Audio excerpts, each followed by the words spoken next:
Sound భలే వస్తుంది అనుకుంటున్నారా? సౌండే కాదండి, టేస్ట్ కూడా అద్దిరిపోయింది. ఒక్కసారి ఎలా చేయాలో చూసేయండి. హలో అందరికి, ఈరోజు మనము చికెన్ పకోడా చేస్తున్నాం, అది కూడా స్ట్రీట్ స్టైల్లో. ఇద్దరం కలిసి చేస్తున్నాము. ఇట్లా మీరు కూడా ట్రై చేసి చూడండి ఒకసారి. ఎలా చేయాలో ప్రాసెస్లోకి వెళ్ళిపోదాం. ముందుగా ఒక బౌల్ తీసుకొని 1/4 కిలో చికెన్ అయితే వేస్తున్నాను, బోన్లెస్ ఇది. అందులోనే 1 స్పూన్ అల్లం వెల్లుల్లి పేస్ట్, తగినంత ఉప్పు, 1 స్పూన్ కారం, 1/2 టీ స్పూన్ ధనియాల పొడి, 1/2 టీ స్పూన్ జీలకర్ర పొడి, కొంచెం పసుపు వేసుకొని అందులోనే 1 స్పూన్ వరకు ఆయిల్ వేసుకొని గింజలు పడకుండా 1/2 లెమన్ అందులో పిండేసుకోండి. ఈ క్వాంటిటీస్ అంతా నేను 1/4 కిలో చికెన్ కే చెప్తున్నాను. మీరు ఎక్కువ చేసుకునేటట్టయితే దానికి తగ్గట్టుగా ఎక్కువ వేసుకోండి అన్ని ఇంగ్రీడియంట్స్. అదంతా కలుపుకునేసాక ఇందులోనే 2 పచ్చిమిర్చి చీలికలుగా కట్ చేసి, కరేపాకు, కొత్తిమీర కూడా వేసి బాగా కలుపుకోండి. ఇప్పుడు ఇందులోనే 2 teaspoons corn flour, 2 or 3 teaspoons rice flour కూడా వేసి బాగా కలుపుకోండి.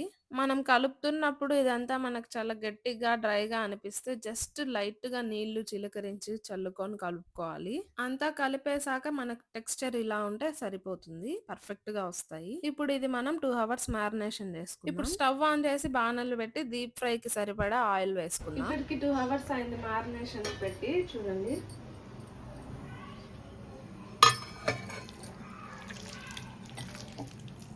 కొంచెం వేసి చూద్దాం. ఇప్పుడు ఒక్కొక్క పీస్ వేసుకుందాం.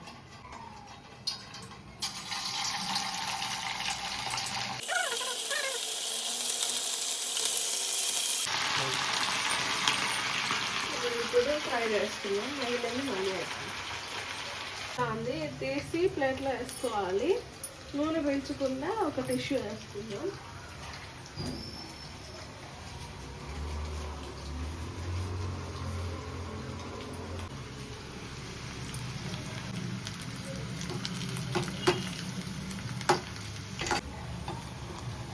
బాగా ఫ్రై అయిపోయినాయి, తీసేద్దాం.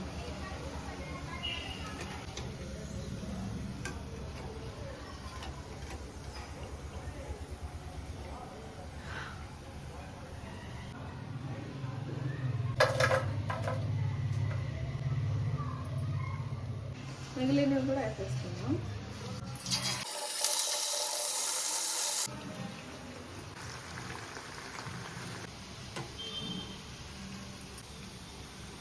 నోరు ఊరుతుంది కదా మీకు కూడా.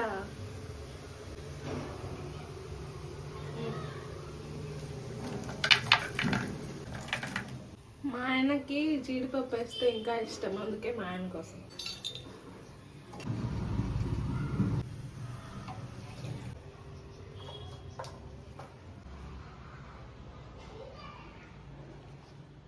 కరకరలాడే street style chicken pakoda ready.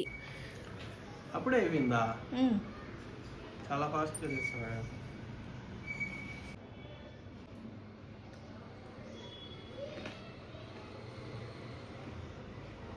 సూపర్గా చేసావు. Thank you. ఇలా ఒక్కసారి మీరు కూడా చేసి పెట్టండి ఇంట్లో వాళ్ళకి, మళ్ళీ మళ్ళీ అడుగుతారు, అంత బాగా వస్తుంది. Wait for next videos. Bye bye.